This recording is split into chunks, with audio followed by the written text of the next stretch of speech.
Hi guys, welcome back to the channel. Today I'm going to show you how to easily get to two different Aire De Camping Cars in Dieppe. So basically your stopovers for your camper vans. So once you get through passport control, it's just a short drive to the first roundabout where you're going to take a right hand turn. Don't forget to drive on the right and check for vehicles coming from your left. You'll soon get used to it if you haven't done it before. The air that we're going to be arriving at is literally 2 minutes from the ferry port, which is very handy after a long journey like we had. It's very handy for the town too, and it only takes about 8 minutes or so to walk to the main part of the town, where all the action's going on. However, if you're there when it's very windy, like I was, then you can't use that temporary footbridge that's in place while the main bridge is being repaired in a different location.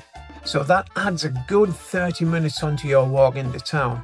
I wasn't a very happy chappy when it happened to me. So you've just gone past the ferry that you've just got off, so keep right at this point. It's pretty much right all the way until you have to turn left onto the Aire itself. So just keep on going, follow this road, making sure you've got the sea on your right there. Don't take this left, keep to the right here. In 600 meters, turn left onto Dieppe Aire. Now it looks like a one-way street this, but believe me it isn't, and there's cars coming the opposite direction, so just be aware of that. This is the Aire on the left over here. It's a bit of a sharp bend to get into it, so I'm going to show you what it's like coming in from the other side, because we stopped in here on the way back. I have arrived. Is there a sign there? There was a kite festival on when me and my buddy arrived there, so we were expecting it to be quite full, but there was plenty of room actually. Now you need to take a ticket from this machine on the left hand side here, so if you haven't got a friend in with you, you'll have to get out and get it yourself. Once you have the ticket, the barrier will open and allow you in. Now over here on the right hand side, you have your facilities for emptying your toilet and your grey water, and also to fill up with fresh water too. Electricity is available there as well. And there's a few electric points dotted about, so if it's something that you need, make sure that you get near one or at least close enough to reach with your cable.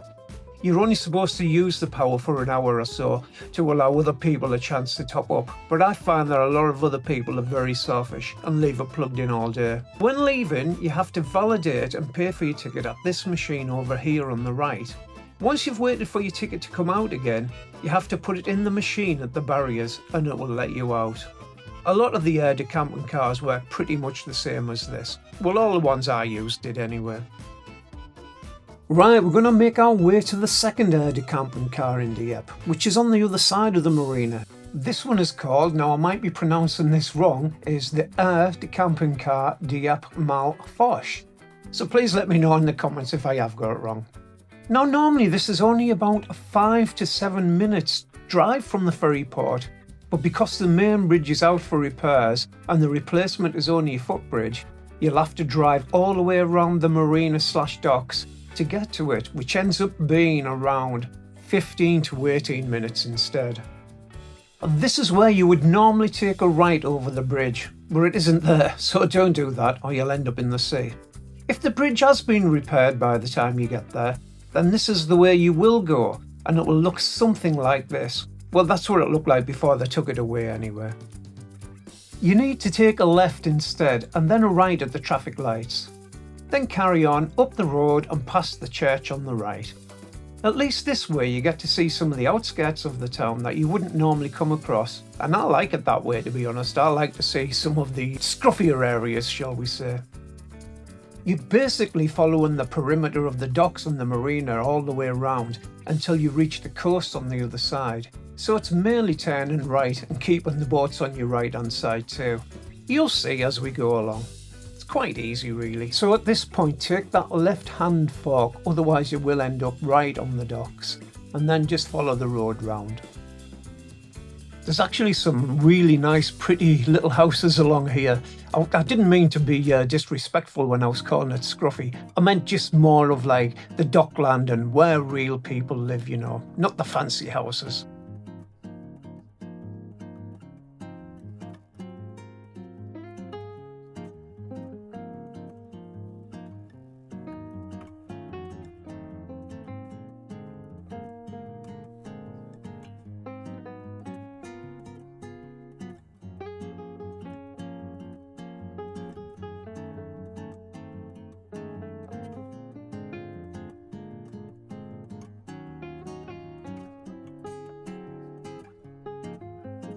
I did actually find myself wandering around this area when I was a little bit lost, shall we say, when the footbridge was closed and I had to walk all the way around in the wind and the rain.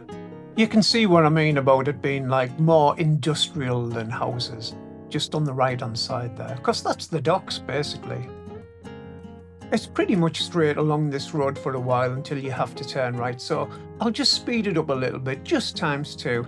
If you find you need to slow it down even more, you can do that on YouTube, can't you? Right, here's that right-hand turn I was talking about. It's a little slip road, so you do have to join the main road, but we got there at rush hour and we didn't really have any bother at all.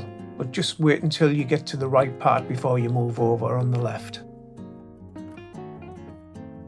I was using Google Maps on my phone and I found it did a pretty good job. In fact, I don't think it made any mistakes at all on this way.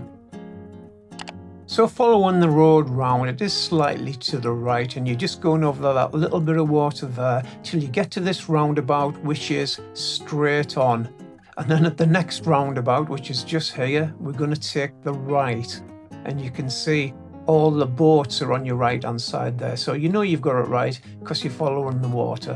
Where there's boats, there's got to be water, hasn't there? Another longish, straightish road here, so just keep on going there, keeping that docks area on your right hand side there. There's a bit of demolition works being going over on the right hand side here as well, but that may well not be there when you're there. It might be just a lovely clear view over to the docks. Now coming up on the left hand side, we've got the bridge which has been taken out. It's coming up pretty soon, I think, just past these buildings.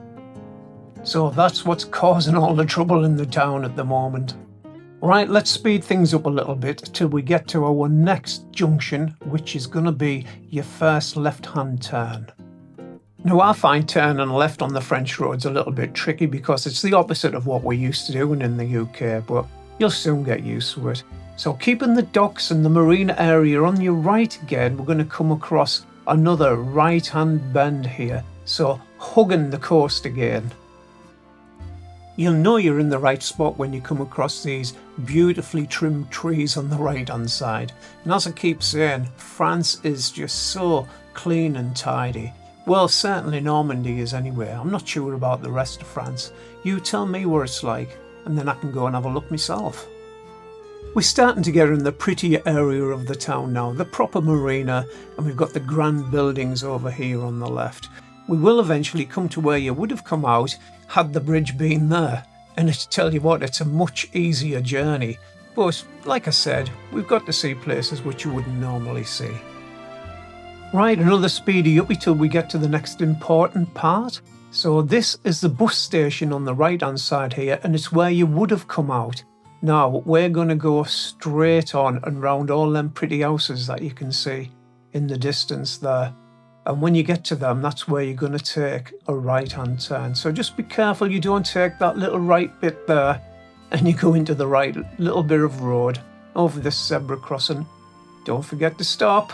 And then we're going to get to a roundabout where we're going to take a right-hand turn, which is where I actually dropped my friend off.